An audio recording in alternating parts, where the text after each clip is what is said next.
The words landed like a thunderclap inside elite polo circles and far beyond them. Get a new wife. Four blunt words attributed to Nacho Figueras, a man once inseparable from Prince Harry, now echoing as a brutal verdict on a friendship thought unbreakable. For years, Harry's life on the polo field symbolized freedom, loyalty, and brotherhood, a sharp contrast to the rigid formality of royal duty. The Santa Barbara Polo Club was not just a place to play, it was a refuge where titles dissolved and bonds were forged through sweat, rivalry, and trust. Nacho was at the heart of that world, a confidant who stood beside Harry long before cameras followed his every step. That is why the allegation that Harry was quietly cut out, not for poor performance or scandal of his own making, but because of Meghan's conduct, hit with such force. Sources describe the early days as almost idyllic. Harry appeared relaxed, laughing easily, thriving in an environment that reminded him of who he used to be before palace walls closed in. When Meghan entered the picture, there was initial goodwill. She was welcomed, invited, embraced as part of the circle. But according to multiple insiders, the tone began to shift. Subtle at first, then harder to ignore. Social gatherings grew tense. Conversations felt managed. Eyes followed interactions that lingered a little too long. Gestures that crossed invisible lines in a world governed by unspoken rules. If you're finding this unraveling as unsettling as many who witnessed it firsthand, pause here and make sure you're subscribed, because the deeper layers of this story reveal even more about how power quietly reshapes relationships. Nacho's reported frustration did not erupt overnight. Friends say it simmered over years of observation, of watching Harry slowly retreat from the easy camaraderie that once defined him. The man who used to linger after matches, swapping jokes and drinks, now left early, often guided, sometimes steered. What some saw as devotion, others interpreted as control. In polo culture, reputation matters as much as skill. Clubs survive on discretion, mutual respect, and trust. Allegations that Meghan's behavior disrupted that balance, making members uncomfortable, struck at the core of what the Santa Barbara Polo Club represents.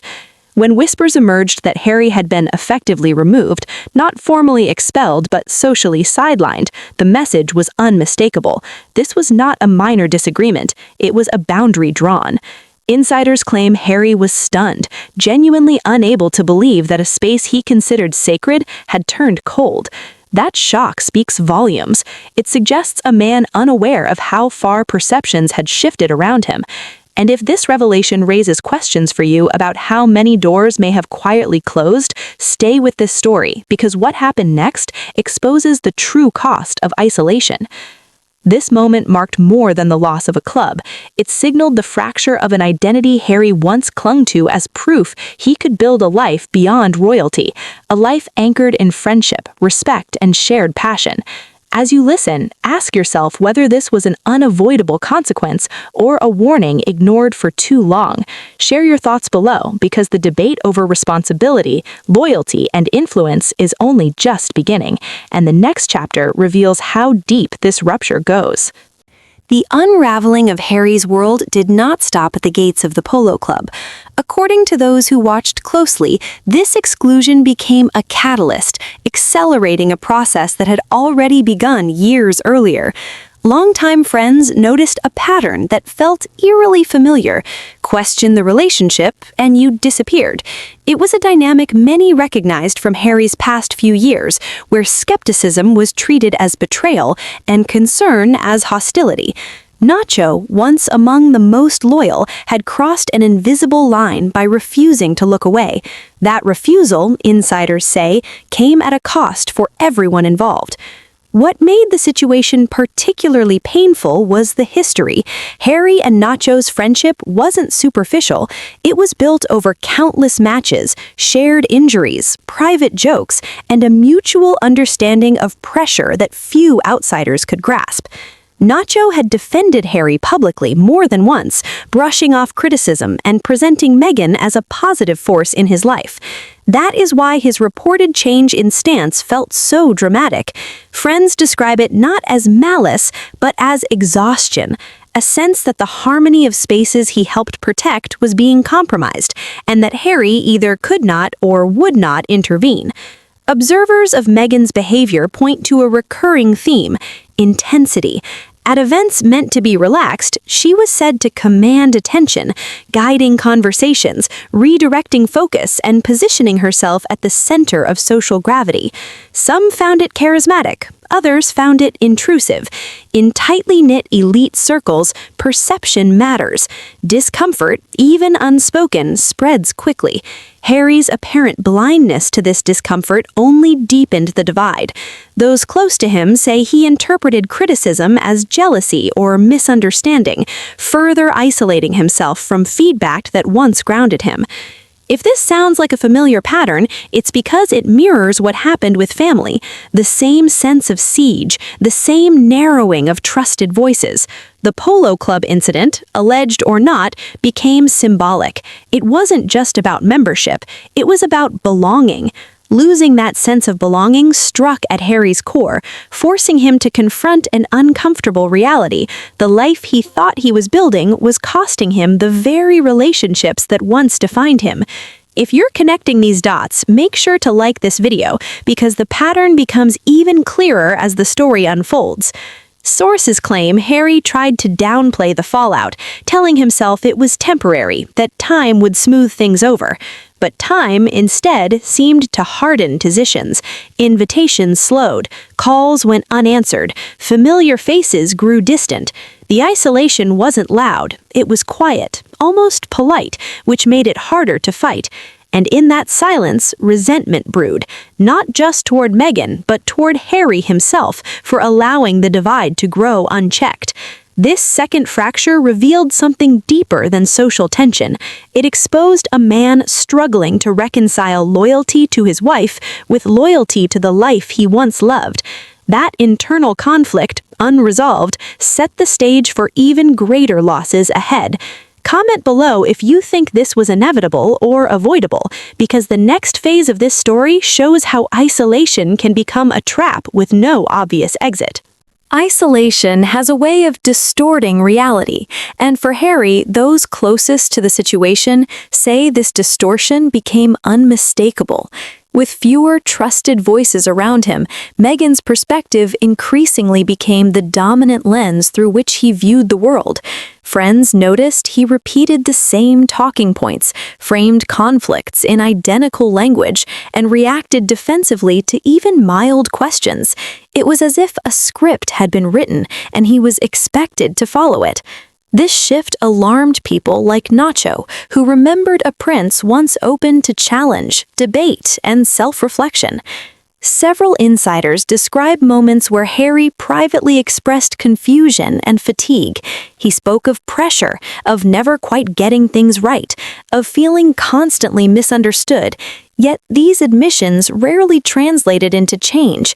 Each time an old friend reached out, the conversation reportedly circled back to grievances, betrayals, and perceived slights. The door to reconciliation appeared open, but only on one side. The moment accountability was mentioned, it slammed shut. Observers also point to Meghan's strategic awareness of optics. She understood how narratives form and how quickly sympathy can be mobilized. In public, the couple projected unity and purpose. In private, according to those who briefly remained close, the atmosphere was far more tense. Decisions were scrutinized, loyalty tested, and dissent discouraged. Over time, Harry's circle shrank to those who either agreed completely or stayed silent. Everyone else faded out. The polo world, tight-knit and tradition-bound, was never going to tolerate prolonged disruption. Clubs thrive on discretion, mutual respect, and unspoken rules. When those rules are breached repeatedly, consequences follow quietly but firmly. Nacho's alleged decision to distance himself was therefore less shocking to insiders and the public reaction suggested. To them, it was the final step in a process that had been unfolding for years. What hurt Harry most, sources say, was not the loss itself, but the symbolism. Polo had been his refuge, a place where titles didn't matter and friendships felt real.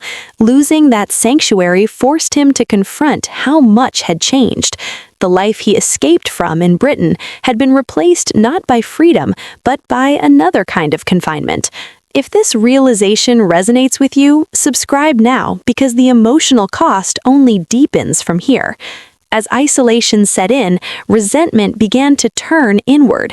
Harry reportedly questioned whether he had been too quick to cut people off, too rigid in his thinking. Yet acting on those doubts felt impossible without destabilizing his marriage. That fear kept him frozen. The longer he stayed still, the harder movement became.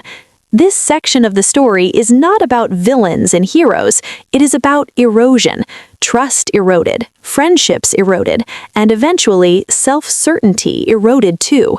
By the time Harry recognized the depth of his isolation, the bridges back were already weakened, some perhaps beyond repair. That lingering emptiness would soon shape his next decisions, pushing him toward choices driven by fear, pride, and the quiet hope of validation from an increasingly narrowed world.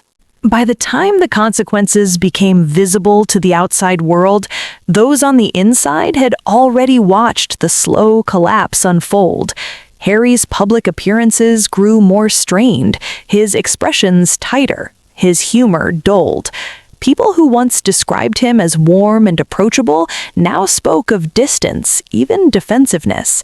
Every interaction seemed filtered through caution, as though he were bracing for attack. Friends recognized this posture immediately. It was not confidence, it was survival mode. Behind closed doors, the pressure reportedly intensified. Maintaining the image of unity required constant effort. Any crack risked unraveling the narrative they had built together. Insiders claim Harry felt trapped between two irreconcilable truths. On one hand, he loved his wife and wanted to protect his family at all costs. On the other, he could no longer ignore the mounting evidence that his world had shrunk dramatically. The freedom he sought had come with conditions he hadn't anticipated. Nacho's absence became a recurring reminder, not because of the polo itself, but because of what Nacho represented, a life where Harry was challenged, teased, grounded, and treated as an equal rather than a symbol. Losing that dynamic left a void no amount of public praise could fill. New acquaintances arrived, but they lacked history. They admired the title, the fame, the access. Few dared to push back or speak honestly. Observers note that isolation often accelerates dependence. With fewer external anchors, Harry leaned more heavily into the one relationship that remained constant. That reliance, however, came at a price. Disagreements reportedly escalated faster. Silence replaced dialogue. Compromise became harder to reach. The very bond meant to provide stability now carried the weight of everything else he had lost. Public sympathy, once abundant, began to fracture. Audiences sensed the tension, even if they couldn't name it. Interviews felt rehearsed. Statements echoed familiar grievances. Critics accused him of stagnation, of living in the past rather than building something new. Supporters urged patience, insisting he was still healing. But healing requires space, and Harry's world had become increasingly narrow. What makes this chapter so unsettling is not the drama, but the quiet inevitability of it. No single argument caused the rift. No single incident ended the friendships. It was accumulation. Each slight, each boundary crossed, each ignored warning stacked upon the last. By the time action was taken, emotions were already exhausted. As whispers of regret grew louder, so did speculation about what comes next. Reconciliation with old friends would require humility. Rebuilding trust would demand distance from the very dynamics that caused the damage.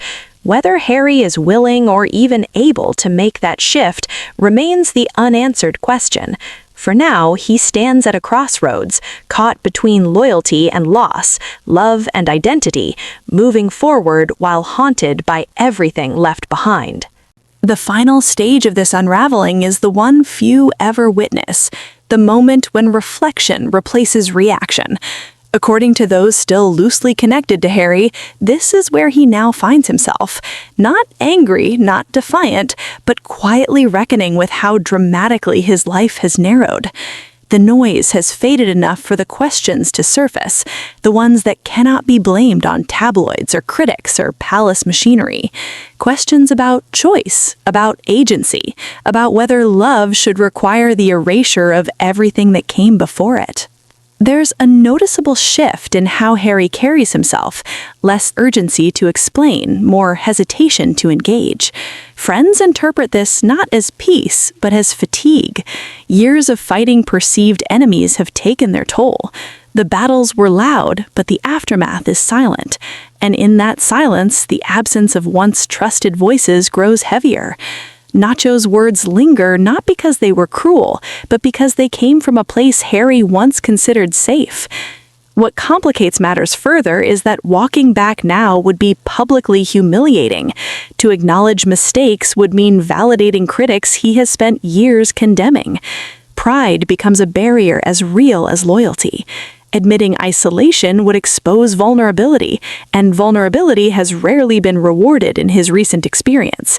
So instead, the standoff continues, a carefully maintained front masking an increasingly fragile interior.